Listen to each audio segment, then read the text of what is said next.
Hello guys, ഇതാണ് വട്ടക്കോട്ട. കന്യാകുമാരിക്കടുത്ത് ബംഗാൾ സമുദ്രതീരത്തായി ഭീമാകാരനായൊരു കരിങ്കൽ കോട്ട. ഇത് പണിതതാവട്ടെ ഡച്ച് നാവിക മേധാവിയായിരുന്ന ക്യാപ്റ്റൻ ഡി ലിനോയ്. ഇവിടെ നിന്നും തിരുവിതാംകൂർ രാജാവിൻ്റെ കൊട്ടാരത്തിലേക്ക് ഒരു രഹസ്യ അറയുണ്ട്. കന്യാകുമാരിയിൽ നിന്നും വെറും 6 കിലോമീറ്റർ ദൂരം സഞ്ചരിച്ചാൽ കാണാൻ കഴിയുന്ന ഈ കോട്ടയുടെ വിശേഷങ്ങളാണ് ഇന്നത്തെ വീഡിയോ. അപ്പോൾ കാണാം ബംഗാൾ സമുദ്രതീരത്തെ വട്ടക്കോട്ട.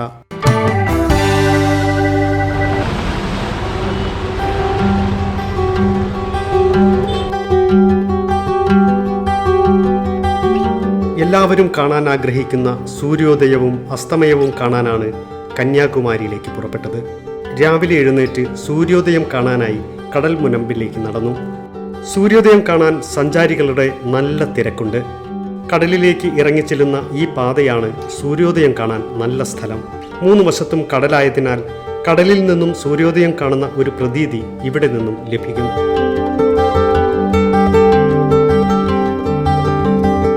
അങ്ങനെ സൂര്യോദയം കണ്ടു.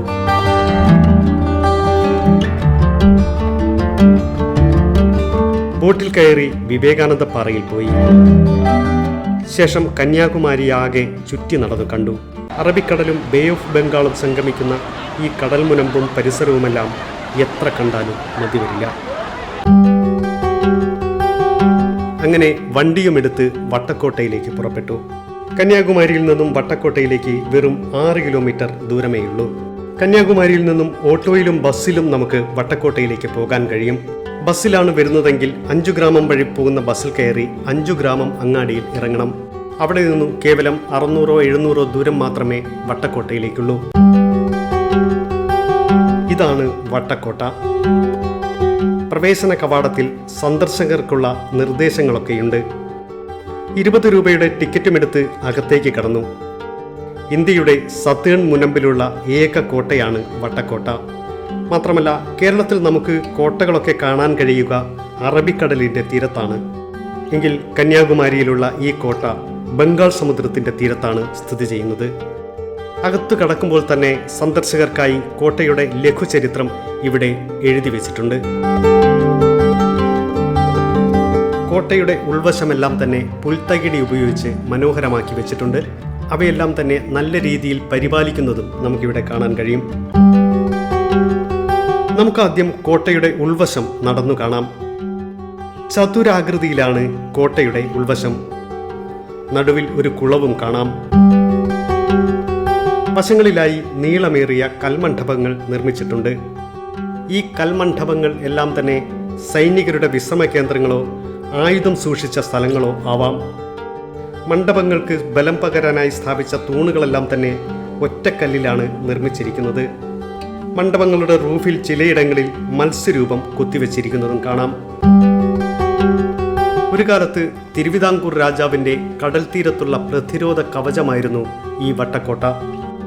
ഡച്ച് നാവിക ഓഫീസറും പിന്നീട് തിരുവിതാംകൂർ രാജാവിൻ്റെ പടത്തലവനുമായി മാറിയ ക്യാപ്റ്റൻ ഡി ലിനോയ് ആണത്രേ ഇന്നീ കാണുന്ന രൂപത്തിൽ ഈ കോട്ട നിർമ്മിച്ചത്. കോട്ടയുടെ വശങ്ങളെല്ലാം നിർമ്മിച്ചിരിക്കുന്നത് ചതുരത്തിലുള്ള വലിയ കരിങ്കല്ല് ഉപയോഗിച്ചാണ്. കോട്ടയുടെ മുകളിലേക്ക് കയറാനായി 2 തരത്തിൽ വഴിയൊരുക്കിയിട്ടുണ്ട്.